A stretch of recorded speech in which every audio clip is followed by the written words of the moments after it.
रामायण के कई ऐसे पात्र हैं जिनके जीवन से जुड़ी बातें आज भी रहस्य है।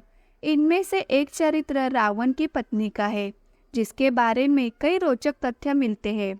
आइए जाने रावण की मृत्यु के बाद उनके जीवन के बारे में।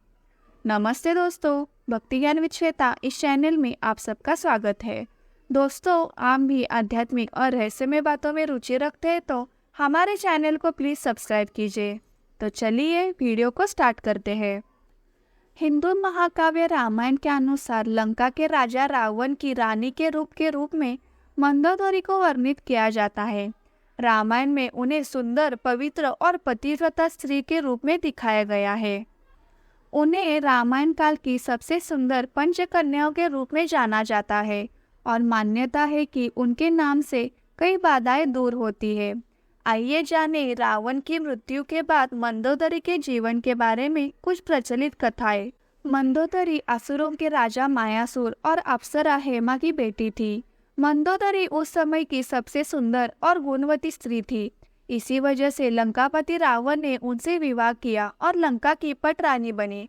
मंदोदरी के दो पुत्र को मेघनाद और अक्षय कुमार थे। हालांकि कुछ पौराणिक कथाओं में माता सीता को भी मंदोदरी की पुत्री के रूप में वर्णित किया जाता है। मंदोदरी को एक पतिव्रता स्त्री के रूप में भी याद किया जाता है और अपने पति रावण के लाख दोषों के बावजूद भी मंदोदरी उनसे प्रेम करती थी और उन्हें अपना सर्वस्व मानती थी। यही नहीं, मंदोदरी रावण को हमेशा सन्मार्ग पर चलने की सलाह देती थी।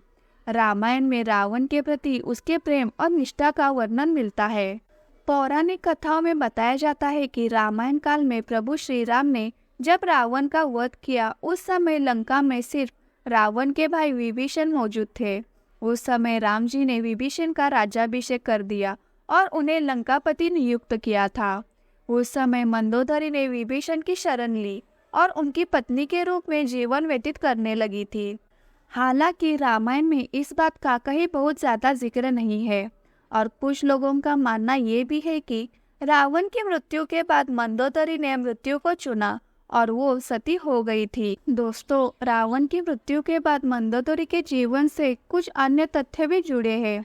जैसे कि एक पौराणिक कथा में इस बात का जिक्र मिलता है कि रावण की मृत्यु के बाद राम ने मंदोदरी को सांत्वना दी और उन्हें रानी और उनके पति की विधवा के रूप में उनके कर्तव्यों को याद दिलाई थी। इसके साथ ही उन्होंने लंका के नए राजा की पटरानी बनने का भी सलाह दी थी। लेकिन मंदोदरी ने विधवा का जीवन ही स्वीकार किया और अध्यात्म में डूब गई। मंदोदरी ने अपने आगे का जीवन धार्मिक प्रथाओं के लिए समर्पित कर दिया था।